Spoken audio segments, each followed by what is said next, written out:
Bonsoir à tous. À la une de ce journal, des images choquantes des jeunes mères et leurs bébés séquestrés dans une maternité contraintes de régler les frais d'accouchement malgré leur indigence. Cette situation a provoqué une avalanche de critiques sur l'hôpital central de Yaoundé. Dans ce journal, son directeur refute ces accusations, non sans poser le problème de la gestion des cas d'indigence dans les hôpitaux publics. Les élections présidentielles au Zimbabwe et au Mali cristallisent l'attention de la communauté africaine. Vous suivrez dans ce journal comment les différents challengers des présidents sortants contestent les résultats de ces élections. On fait le point dans la page internationale du 20h.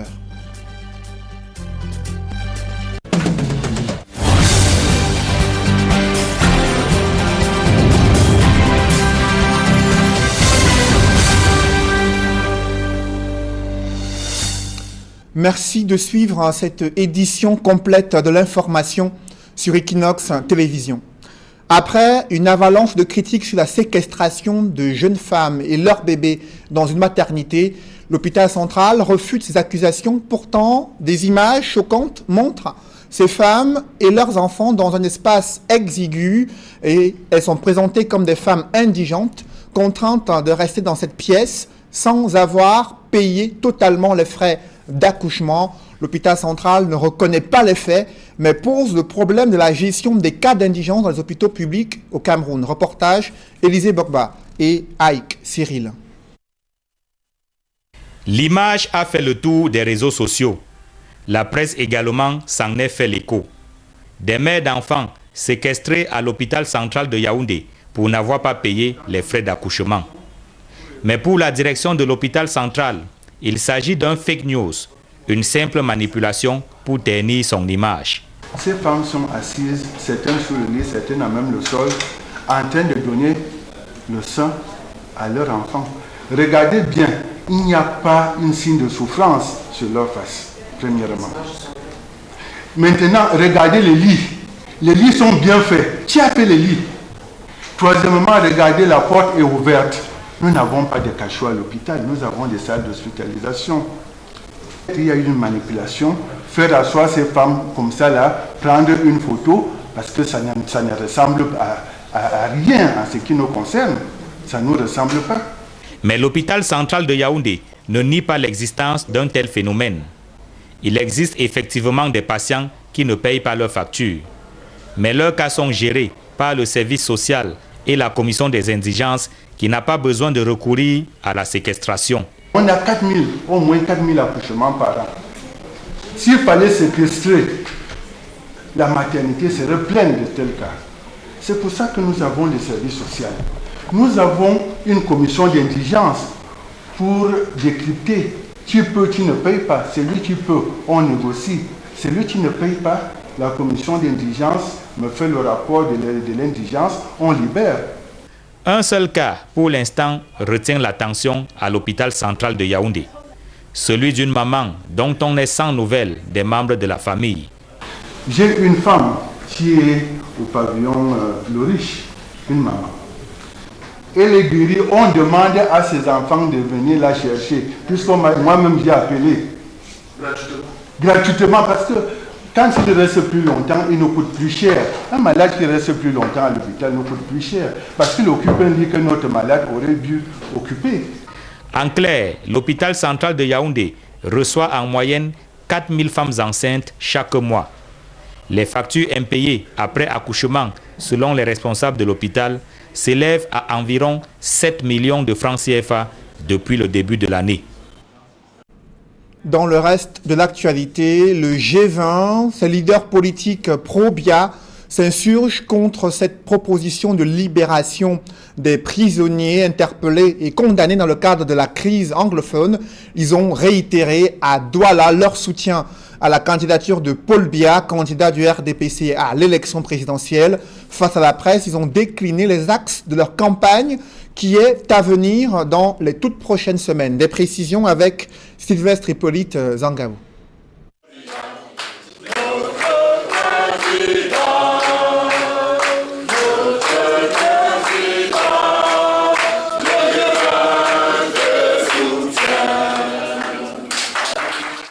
Ils le clament haut et fort. Ils ne sont pas des militants du RDPC. Jean de Dieu Momo, Robert Bapor-Lipote, Banda Kani, Isaac Fezé et les autres membres du G20 n'hésitent pourtant pas à emprunter ce chant, régulièrement entonné dans les rangs du Parti de la Flamme, pour réitérer leur soutien à la candidature de Paul Biya à l'élection présidentielle du 7 octobre prochain. 2 semaines après avoir pris cette initiative, les critiques qu'ils essuient, même au sein de leurs partis politiques respectifs, ne les démobilisent pas. Jean de Dieu Momo, du PADEC par exemple, affirme qu'il reste convaincu d'avoir fait le bon choix. Paul Biya, notre président, Paul Biya. Les enfants ne jettent les cailloux qu'à un arbre qui a de bons fruits. Ça veut dire que nous sommes sur le chemin de la vérité. Moi aussi, tout bête, j'ai critiqué longtemps Paul Biya, je l'ai insulté, j'ai dit tout, alors que c'était le chemin de la vérité. Donc aujourd'hui, je ressens ce que Paul Biya ressentait quand moi je l'insultais. Les gens m'insultent quand je lui dis que je me suis trompé. Je m'étais trompé, mais à culpa. Le bon chemin, c'était Paul Biya. Le bon chemin restait encore et demain Paul Biya. Isaac Fezé du parti Merci et Robert Bapor-Lipote de l'UPC disent également ne pas être ébranlés par ceux qui considèrent qu'ils font fausse route. Sans ces critiques, on ne vit pas. Le Cameroun, c'est des hommes. Nous pensons qu'il faut passer, au lieu de critiquer et passer à l'action. Le parti Merci est venu implémenter quelque chose et c'est là en train de prendre corps. Le chef de l'État trace maintenant la route pour l'émergence du Cameroun. Vous voulez qu'on se soustrait à ça? Ça veut donc dire que nous sommes venus blaguer. Et je pense que nous ne sommes pas venus blaguer. Ce que nous avons fait, c'est l'avantage pour le peuple camerounais. Nous comprenons ces critiques qui, en réalité, témoignent de l'urgence qu'il y a aujourd'hui à former nos populations pour qu'elles soient à même à comprendre les enjeux. Parce que quand un peuple ne comprend pas les enjeux, il est prêt à être embarqué dans des aventures qui peuvent devenir nocives par rapport à l'avenir d'un pays. Le groupe des 20 entend donc rester mobilisé autour de la candidature de Paul Biya.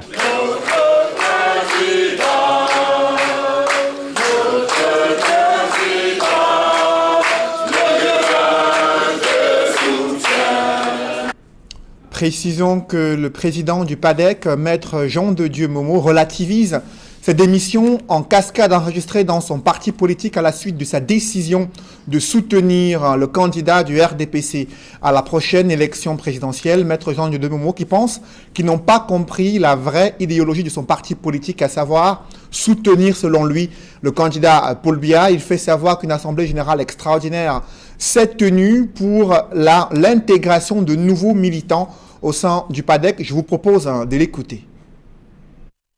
Je voudrais insister pour dire que ils sont partis parce qu'ils n'ont pas compris la philosophie du parti. Donc c'est notre faute de n'avoir pas expliqué suffisamment à ces gens qui se sont égarés que la voie du patriotisme, le patriote se relève, se met debout quand le pays est en danger. Ils abandonnent une barque, ils abandonnent la barque du Cameroun. Au moment où le Cameroun est en train de se défendre contre l'impérialiste, contre l'épervier qui vient attraper les poussins au Cameroun. Le camp des nationalistes patriotes, notre camp, avec les militants, ils ont tenu une assemblée. Je suis venu rapidement pour présider. Ils ont remplacé déjà les 4 ou 6 personnes qui sont parties, puisque je crois qu'ils sont 6 qui sont partis. Mais je pense que le parti continue. D'ailleurs, nous avons enregistré 2 nouveaux militants d'une espèce rare, d'une qualité exceptionnelle, qui sont venus renforcer notre dispositif et franchement, et qui nous renforcent que nous avons pris le bon chemin. Parlons à présent d'économie, des jeunes start-upers camerounais qui exposent leur savoir-faire. Ils s'illustrent dans le domaine de la robotique, l'informatique et l'impression 3D. Lors d'une visite d'une délégation israélienne, celle-ci a promis d'accompagner des étudiants camerounais dans les hautes technologies avec le savoir-faire de ce pays. Des précisions avec Emmanuel Diop et Marcelin Gansop. Une balade virtuelle dans les rayons d'un supermarché ou d'un entrepôt. Il faut s'appeler Bertrand Solanga pour réaliser un tel exploit. Le jeune licencié en physique de 22 ans est le fondateur de la start-up Sima qui opère dans le secteur de la réalité virtuelle. Ce que vous voyez, c'est la visite virtuelle d'un entrepôt. Le but est de permettre à ceux qui sont hors du pays ou dans le pays de visiter des endroits qu'ils ne peuvent pas visiter depuis où ils se trouvent. Alors on a décidé de créer une forme de plateforme de visite virtuelle pour promouvoir le tourisme au Cameroun et donner une visibilité aux commerces locaux sur le marché international. Que dire de la trouvaille de Geoffroy Fomokong, jeune ingénieur en radiocommunication, mais déjà porteur d'un ambitieux projet. Bon, ce projet que j'ai présenté, qui est la serre intelligente, un incubateur pour créer une deuxième nature pour les plantes, auquel on reçoit les notifications de la température des plantes. On peut contrôler l'irrigation, donc pour pouvoir irriguer les plantes goutte par goutte. Pour cela, nous avons utilisé la technologie Internet des objets pour pouvoir faire notre système. Ici se forment des jeunes passionnés de robotique, mécatronique, électronique, informatique et autres impressions 3D. Le plus dur dans cet exercice passionnant est l'acquisition de la matière première. On a la chance d'avoir des incubateurs, des technopoles comme le technopole de Kribi, le centre d'innovation de l'océan à Kribi, qui nous aide dans le matériel. Parce que c'est grâce à leur caméra 360 qu'on a pu concevoir ce que vous avez vu. C'est vrai que jusqu'à présent, on a un sérieux problème de matériel. Parce que la plupart des matériels comme les capteurs, ça ne se fabrique pas ici. Ça se fabrique plutôt ailleurs. Pour l'avoir, c'était très difficile. Il fallait acheter et adapter. Dans le prix de ça, le coût de cela, donc on était forcé à pouvoir fabriquer pour nous. C'est ça qu'on a fabriqué une serre nous-mêmes et fabriquer notre propre système. Aux côtés du gouvernement, l'État d'Israël apporte son soutien afin que ces jeunes talents marquent d'une empreinte particulière la révolution qui s'opère lentement mais sûrement dans le vaste champ de l'économie numérique. The Israeli embassy is extremely proud to support the education sector and the high-tech sector of Cameroon. La promotion du high-tech et de l'innovation et de la technologie constitue un pan important de l'activité de la mission israélienne au Cameroun. Et l'expérience que Israël a fait dans le développement de son économie à travers le high-tech et l'innovation est l'expérience qu'il souhaite partager avec son partenaire camerounais. And they represent exactly the kind of model school that this country needs. Il ne fait l'ombre d'aucun doute que le Cameroun regorge des talents. Il faut simplement les valoriser, ce qui n'est malheureusement pas toujours le cas, hélas.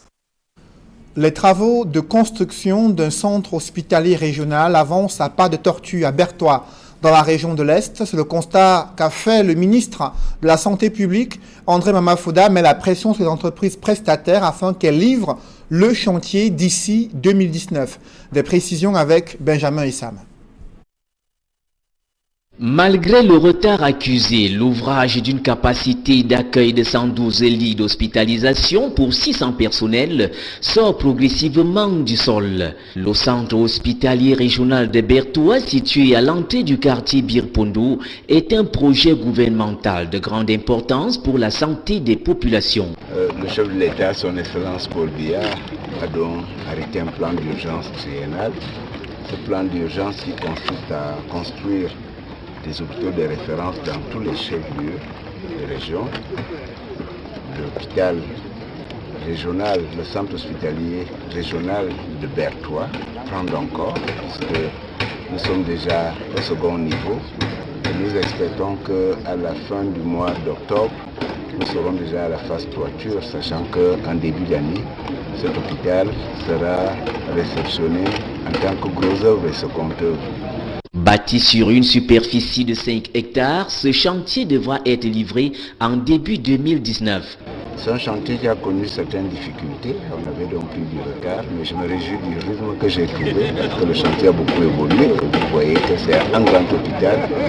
J'ai noté qu'il y avait 200 ouvriers et avec le démarrage des corps de classe secondaire, l'entreprise s'est engagée à monter à 300 ouvriers. C'est le minimum pour qu'on puisse tenir le rythme. Je préfère que la qualité que j'ai remarquée continue à l'être, donc il ne sert à rien de courir. mais il faut faire du travail de qualité. L'entreprise en charge des travaux en a conscience des délais prescrits par André Mamafouda. Moi j'ai promis à ce que fin octobre on donnera tout couvert, c'est-à-dire y compris à charpente, et probablement février à mi-mars on livrera ça. D'accord, on est très confiants aujourd'hui, on avait des problèmes qui sont derrière nous. Comme vous l'avez remarqué, donc finalement on a 200 personnes aujourd'hui. D'ici la semaine prochaine, donc il va y avoir encore d'autres d'État qui arrivent, que ce soit charpente, que ce soit l'hénotechnique, plomberie, électricité. Donc d'ici fin août, on aura pas loin de 300 à 350 personnes. Le centre hospitalier régional de Berthoud a une vocation généraliste, mais devra aussi s'occuper des maladies internes du crâne. Une fierté pour les populations du Soleil Levant. Le Premier ministre Philémon a reçu les autorités traditionnelles récemment libérées à Boya, dans la région du sud-ouest. Elles ont fait le déplacement pour Yaoundé. Philémon a exprimé la détermination et l'engagement du chef de l'État à protéger les populations dans les régions du nord-ouest et du sud-ouest. Et bien avant cette audience accordée chez le Premier ministre, le ministre de l'administration territoriale, Paul Atangandi, a promis des lendemains difficiles aux terroristes et leurs différents soutiens financiers basés à l'étranger. Il a salué la bravoure et le sens élevé de patriotisme de la part de ces chefs traditionnels récemment en captivité dans la région du sud-ouest.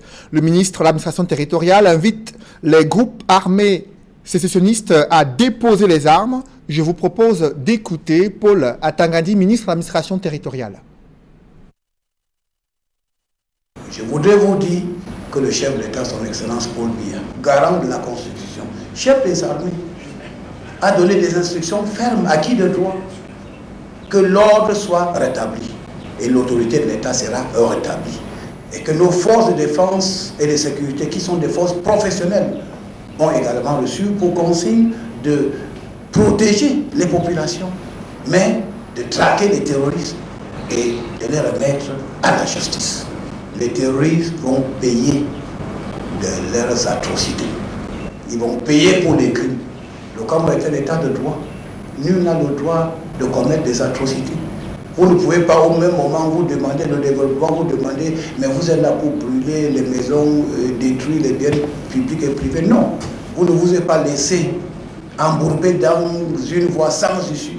Les terroristes sont dans une aventure sans lendemain. Les terroristes ont franchi le seuil de la tolérance. Ils ont kidnappé les chefs traditionnels. Ils ont violé plus de 1450 jeunes filles âgées de 11 à 14 ans. Ils ont tué des forces de maintien de l'ordre et de sécurité qui sont là pour préserver les populations. Ils ont détruit les biens publics, privés. Ils ont empêché les enfants d'aller à l'école. Je voudrais même vous dire que ceux qui financent ces actes barbares, ces atrocités, bien qu'ils soient à l'étranger, ils ont été clairement identifiés. Et tôt ou tard, les avions ou l'avion qui a ramené leurs acolytes du Nigeria, le même avion partira et cet avion les ramènera au Cameroun. Les pouvoirs publics peinent à lutter contre l'incivisme fiscal chez les automobilistes à Douala. La phase de sanction a été récemment lancée dans le 2e arrondissement de la capitale économique du Cameroun. Des précisions avec Innocent Abega et Isabelle Carole Zoupet. C'est une opération coup de poing que vient de mener le premier adjoint au sous-préfet de Douala 2e, accompagné des syndicalistes nationaux, des travailleurs, des transporteurs du Cameroun et des forces de maintien de l'ordre dans la lutte contre le désordre urbain et l'incivisme fiscal. Cette opération exécutée sur les différentes artères du 2e arrondissement de la cité capitale économique a permis de mettre la main sur plusieurs automobilistes véreux qui peinent à être en règle et font tout de même de la résistance. Nous sommes descendus pour traquer tous les automobilistes dans le cadre de la lutte contre l'incivisme fiscal et le désordre urbain. Bon, l'opération ne peut pas se dérouler sans heurts. Vous voyez bien ce cas de résistance actuel où la dame, justement, n'a pas de visite technique. Sa visite technique est périmée depuis plus de 6 mois. On veut amener le véhicule en fourrière, mais elle passe le clair de son temps appeler à gauche et à droite et à crier sur tous les toits que je suis en train de la menacer. Voilà autant de difficultés que nous avons sur le terrain. C'était donc tolérance zéro durant toute cette première journée de contrôle de pièces de véhicules.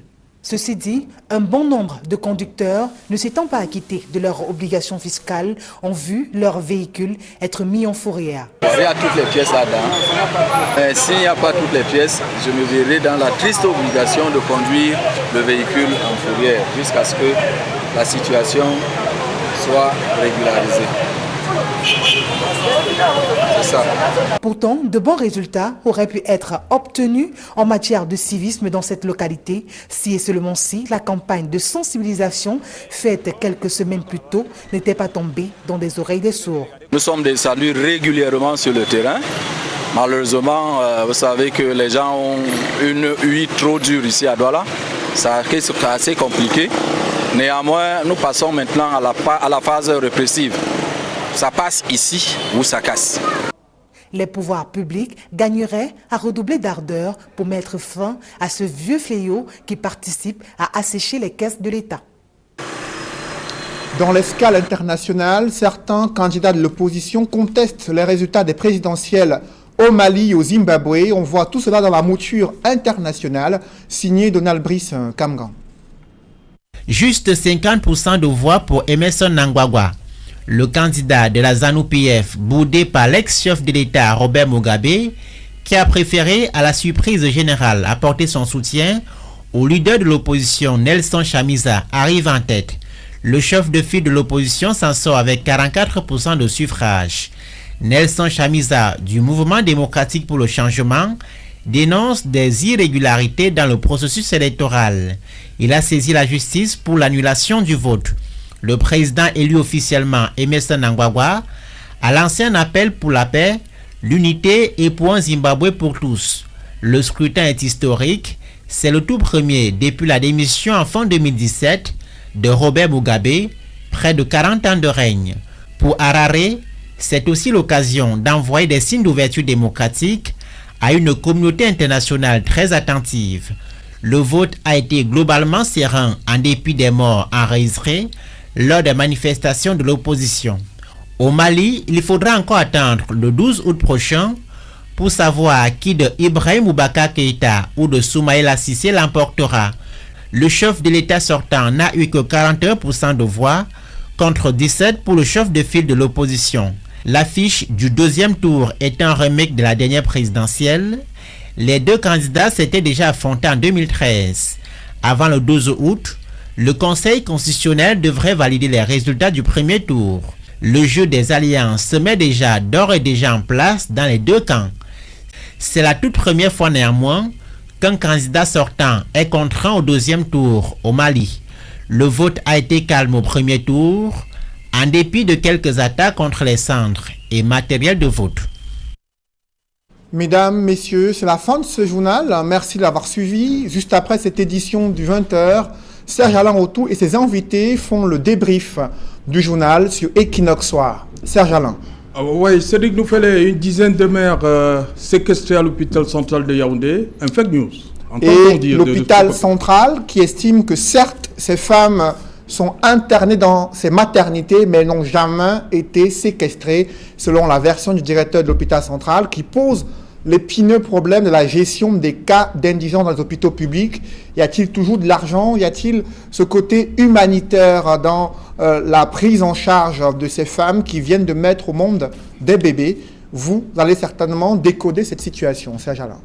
Voilà le ministre Paula Tangadi qui promet des lendemains difficiles à ceux qui ont pris les armes contre l'armée. Effectivement, le ton menaçant du gouvernement face à ces multiples attaques contre des civils, contre les chefs traditionnels, mais aussi les forces de sécurité déployées sur le théâtre de la crise anglophone pour protéger les populations et préserver l'intégrité du territoire à 3 semaines de la conférence générale anglophone. Le ministre qui appelle également les différents séparatistes à déposer les armes. Aussi, le G20, 2 semaines, ils étaient à Yaoundé. Cette fois-ci, ils ont mis le cap sur Douala. Ils continuent leur campagne, vous les avez suivis, Serge Alain, qui continue cette fois-ci de tonner à la place des militants du RDPC, d'en tonner également ces chants pro-BIA à quelques jours de la publication de la liste des candidats retenus pour cette élection présidentielle. Malgré l'avalanche de critiques, ils maintiennent leur position, à savoir soutenir la candidature du président sortant. Voilà, Cédric, bonsoir. Rendez-vous lundi. Rendez-vous lundi, Serge Alain. 20h. Madame, Monsieur, le débrief dans un instant.